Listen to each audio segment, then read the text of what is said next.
I'm really glad that Chase Toomey is going to come and he's going to share. I think he's around here somewhere. He's like hiding in one of these corners. Oh, there he is. Oh, thanks. Chase is going to come and I want you to see the evidence of God's grace in a man in all different stages that he's going to share with his testimony. You've heard from Ray, you've seen our skit, you've heard from the Word here, and Chase is going to come and Chase is going to share with us about his life. I'm pumped, Chase.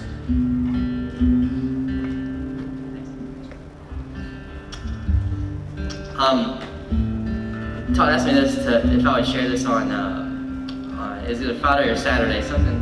Somewhat of a short notice, but I was absolutely, I had my yes on the table. If that's the kind of a catchphrase we use around here. But I wanted to do it. I was, no matter how little time I had preparation for it, I wanted to do it because I really feel like somebody here can gain something from this. I'm not trying to sound like I'm Dr. Phil or something, but I just know that somebody here can. I know God can use experiences from other people's lives to impact others.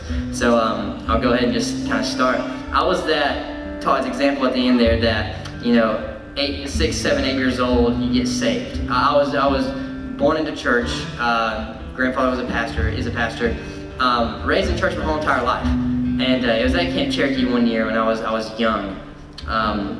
That Jimmy Haney actually was giving. I'm gonna cry several times during this, so just bear with me.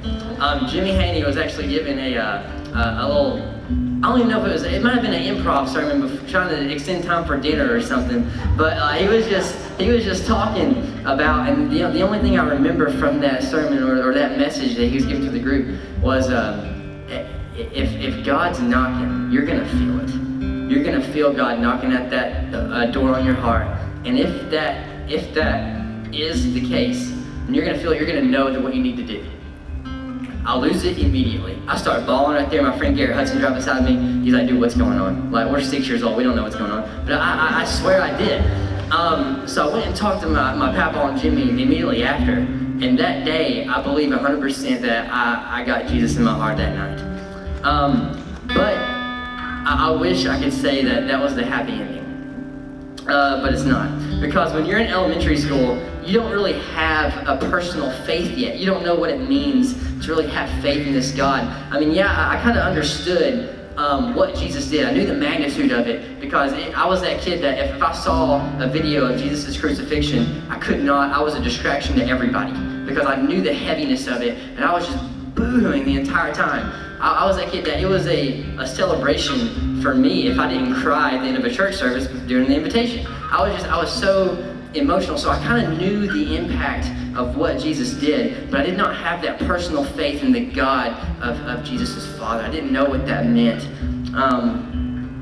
So my testimony is one of learning to trust in God's faithfulness. And I guess kind of where that started was when I was 12 years old. When I was 12 in 6th grade, I was in a car accident that just about killed me. It's a miracle from God that it didn't. Car rolled 3 times. My strong stature of 4'10", 85 pounds, wasn't wearing a seatbelt, and I was ejected from the car. Went through a barbed wire fence, and the fact that I did not even come out with a broken bone is a miracle in itself. But with the reason I bring that up is because out of the entire everything that was in the car during this, there was only one thing that was kind of left distinguishable or kind of left intact, and it was this. I don't even know how that was in the car, to be honest, because I haven't read this thing since I was in 3rd grade. So I don't know how A, that was in the car, or how B, that was the only thing intact, and how C, it landed directly beside me. And my mathematician brain in me goes, okay, what are those odds? Like, come on. Like, seriously, what are those odds? That's just pure coincidence. If you know the trajectory, the velocity of all this to happen, that this is the only thing that remains intact and lands directly by my head. And the fun thing is, this wasn't even the original one. This is one that my wife found at a bookstore. She's like, hey, didn't you used to have one of these like this? Yeah, I did. It brought back such a flood of memories because, like, I feel like that was God again, giving a little tidbit saying, hey, I'm still here. Remember this? I think my mom and dad had the original one, but it's just so cool. The Bible Man Bible. Who's even heard of that? Like, come on. But immediately after that accident, probably, I can't remember the exact time frame, but it was within a year, my family suffered a pretty hard hit when my dad lost his job. Pretty heavy hit, random, not really without preparation, lost everything, lost 401k preparation. We had nothing from that. And all we had was my mom, making the income. And we weren't prepared for that hit. And, I remember, that my old church we had a program, Feed a Family of 4 for Thanksgiving. And I was kind of naive at the time, but I really wanted to contribute. I wanted to contribute to that box. That's my Christian duty as a Christian. And so my mom let me buy some things from the grocery store to contribute to that box. And I remember a week after I did that, I was rummaging through the kitchen looking for something to eat, you know. And I found that box. My parents, they were, I guess, too scared to tell me that that's where our family was at that time. But Mom and Dad, if you're watching, I found it. Not a good hiding spot, I was at the crock pot. But yeah, I don't know if I ever told them that. I kind of knew at that point the situation we were in. But it was during this time, during that accident, during that my dad losing his job, that my brother, he's 4 years older than I am, and he started slipping into some pretty bad things. Really bad things when he was in high school. All this distraction got him into alcohol, drugs, and different stuff like that. And it carried on for my dad, and our subjective sense of poverty lasted for quite a while till I was out of high school. And during that time, my brother was just getting heavier and heavier and heavier into these drugs, heavier into this alcohol. And to be honest, during my high school years, freshman to even my earlier years of college, home life was not fun. I'm not exaggerating when there were nights where I actually feared for my life, where he would come home high on something. I don't know what it was or what it is, but he was on something that you didn't know what was going to happen. If you gave that little hint of suspicion, things could turn and things could get violent real quick. I remember sleepless nights, hearing him just smashing and breaking stuff downstairs, and me just having to kind of bear through it. And that distraction that put my parents on it, that kind of eliminated attention from me. But I remember one night he came home. Just to give you the extent of this fear. It was not with malicious intent, but I can promise you that having a fully loaded assault rifle pointed at you is not a fun time. And that was kind of what my life was at home there for a good extent of years, was me either absolutely terrified or absolutely mad, because he would come home and I remember my dad would sit there with him and act like nothing was happening. And I'm sitting here saying, you know, why are there no consequences? You know, I'm doing everything I can. I'm being a good kid, and he's sitting here coming home high on who knows what, and you're sitting here and I talking to him like nothing's wrong. I couldn't understand the amount of pain that he probably was in, just pretending like nothing was wrong. And for that, again, Dad, if you're watching, I respect that so much. Because I know that's hard. I know that had to have been hard. But it was during those times when, again, I was terrified to be at home. I would run away to the backyard and just hide during my high school and college years. And before I slam my brother's name anymore, I want to let you know that wasn't my brother. That was, I'm not trying to get like cinematic like The Exorcist or anything like that, but I swear he was demon possessed. There was his personal demons that were controlling his life and that possessed him in that time period. But the good thing is he came to me. One day he's like, Chase, I want help. I need help from this. I need this addiction. And I said, okay, I'll help you. And the funny thing is about my car accident, I got a pretty hefty insurance settlement that I didn't get access to until I turned 18. And it's so perfect how that ties in to how God played that out, because I'm the one that funded his rehab through that insurance settlement. So if that's not God coordinating things, I don't know what is. But he came to me, he wanted help. He went to rehab, he met a girl. He met this girl in rehab that he really wanted to battle life together with. And we kind of gave him a little bit of, stuff for him, because, he met his girl in rehab, like, come on. But no, it was good, because they wanted to take this challenge together through life, through this struggle of addiction and recovery. And when that happened, he got out, and he turned his life around completely. Within about a month out of rehab, he was sober. He was on path for God. He was on fire again. He went to church every Sunday. He was down at the altar praying for forgiveness with friends and family. And it was about Easter time. It was Easter time, the Saturday before Easter, where he and his girlfriend Katie were going out with her parents. He wanted to meet her parents. And so he walked out the door. And I was still kind of hurt by all the stuff he made me go through. So when he left out the door, I didn't care. I just wanted him out of my hair. I still wasn't recovered and I didn't really buy it. I was skeptical, to be honest. So he walked out the door. He's like, "All right, guys, love you. I'm out." I didn't say anything back. I just wanted him gone. He walked out. He came back in. He forgot his keys. He's like, "Oh man, I forgot my keys. Sorry guys. All right, I'm out. Love you. Peace." I didn't say it back again. I didn't care. I wanted him gone. I wanted the more time without him, the better. He came back one more time. He forgot his phone. He's like, "All right, forgot my phone. This time for reals, guys. I'm out. Love you. Bye." And I have two memories of what happened next. I either out of spite said "I love you" back, or I still didn't say it. I can't remember which one is true. And honestly, if it's the one out of spite, I don't even want that to be true, to be honest, because I don't know. But part of me wishes that I would have said it back with sincerity, because that's the last time I ever saw my brother. It was Easter Sunday morning, bright and early. Me and my parents, we turned on the news because something was up. We could feel it. 3 a.m., Dexter wasn't home. Turned on the news, and there it was on the TV. Got the phone call from the police confirming it.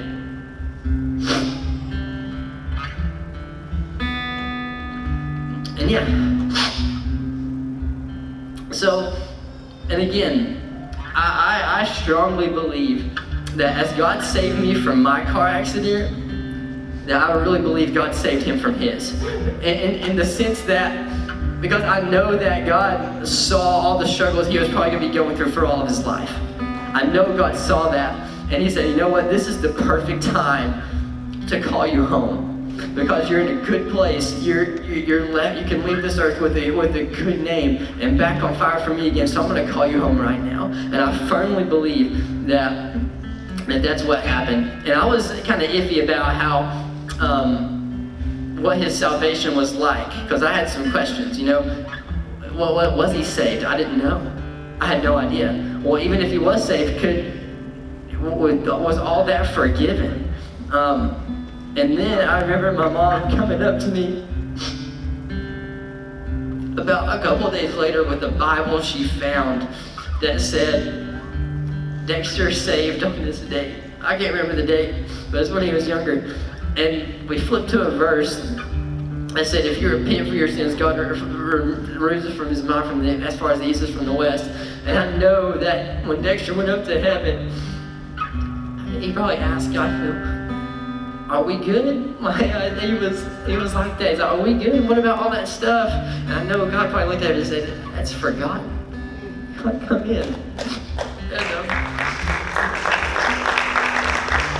So, just all the stuff that kind of led up to that, me getting my rec, providing his rehab to get him in a good place again, to be called home in a good place. I know that's God coordinated. I know it. So after that happened, I was tough at first. I was brave. I was the one at the funeral telling everybody, "Hey, it's okay. This is God's plan. It's all right. I promise." I was that one. And I should have been grieving. I was that guy. talking to my cousin Molly, and she was probably tore up more about it than I was at the beginning, because I was comforting her, saying, you know what, it's okay, Molly, it's okay, because they were friends. But after that kind of began to settle, after my peace of mind began to settle, I started asking the real questions. And I'm not gonna lie, I became really indifferent about my faith. Not completely neglecting it as an entirety, but I was really indifferent towards it. And I kind of neglected it. I was going up to my friend's college, UTK, on a consistent basis, and I was drowning the sorrow and you know what. I was drinking heavy and doing everything I can to kind of drown out the pain in that sense. I was consistently, I'm just being honest, I was getting drunk every weekend I could. And I was into partying, I was chasing my I don't know if there's kids in here, but I'm gonna say anyways, I was chasing sexual desires. That's what I was trying to use to guard the pain. But I want to thank God right now that He made my effectiveness of talking to girls non-existent during these times for the sake of my marriage. Because I couldn't do anything, which is good. I mean, I'm so thankful for that, because I would have been in some pretty heavy stuff. But during this time, I was too worldly to be accepted and be comfortable around my past Christian friends. I was into all this stuff, but I was too convicted to not feel comfortable around my other friends. And I was in this place, I nicknamed it, that was my birth, that little sweet spot right there, was my birthplace of absolute depression. And because I lost everybody I cared about at this point. Brother's gone. I'm doing everything I can to push away my church family. I'm not feeling comfortable around my other friends, so I have nobody. So I wanted to get away, and my way out was the military. And this is kind of where the story picks up, if it hasn't picked up already.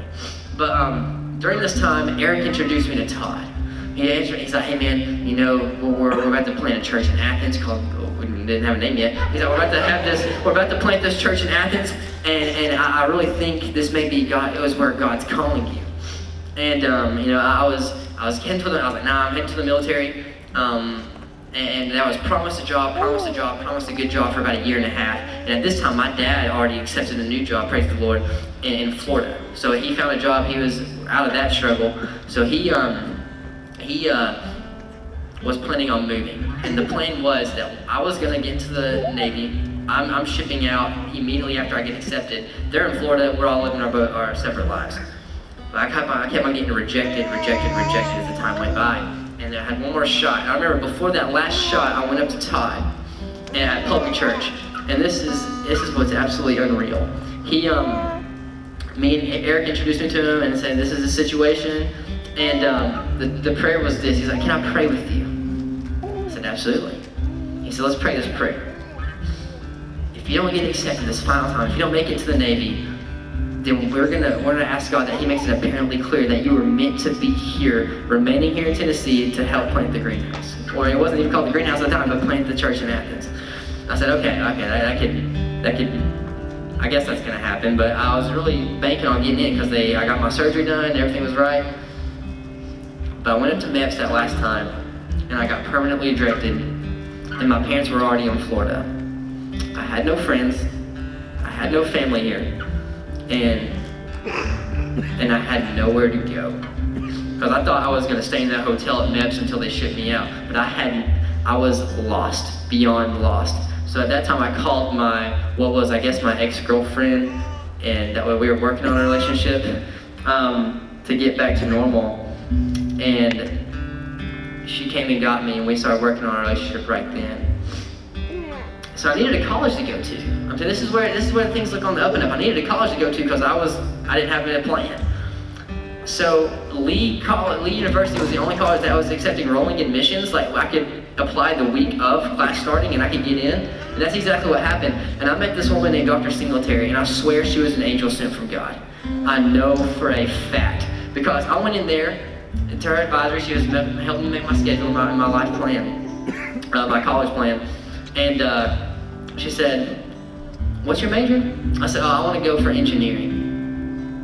And I don't know how the conversation got here, but she randomly said, "You ever thought about education?" I said, "No." She goes, "I'm gonna sign you up for a few classes." Boom shakalaka, and about 3 years later, I'm teaching here at Toomey County High School. That was a plan that I had no idea I was gonna even go there.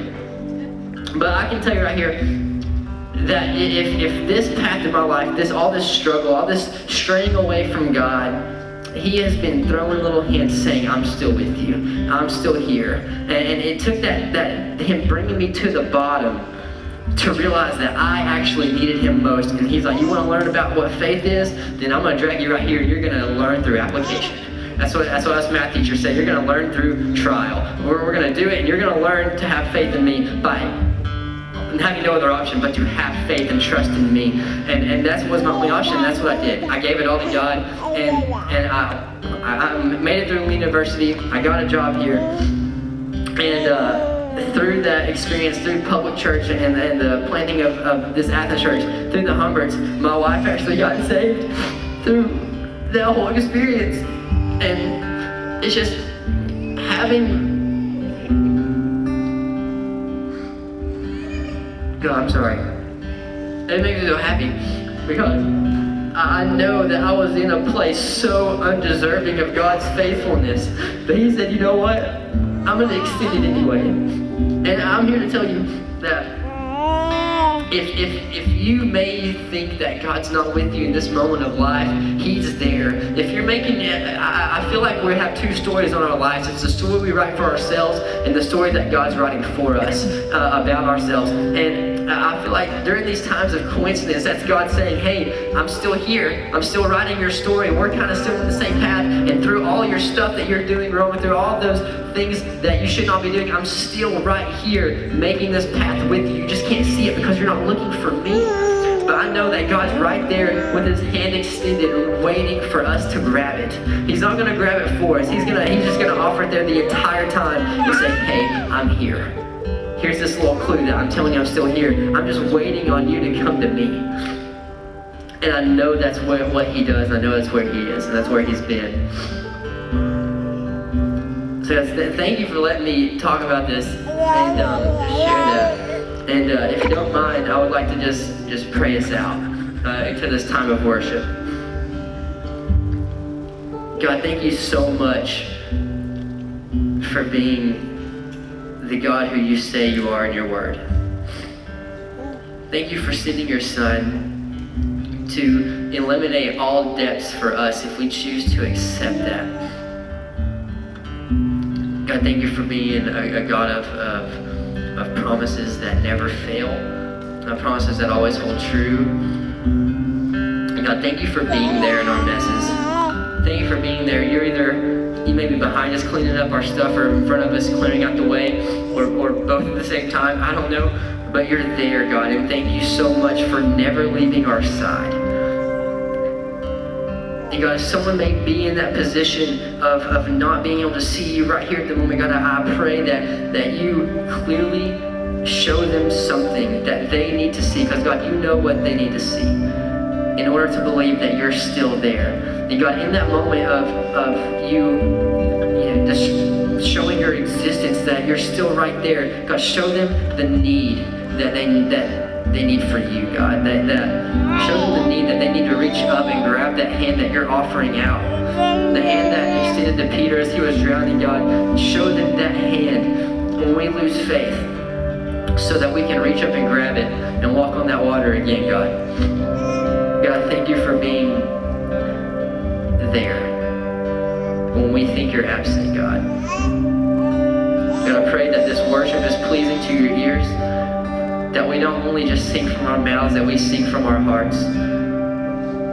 And that even if we don't believe these words as we're before we sing it, God, that God, through our singing, through our worship, that God, we believe it while we're singing it.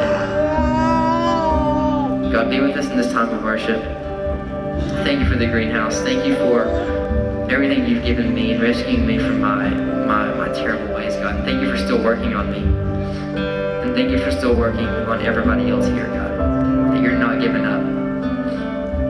It's in your Son's name I pray.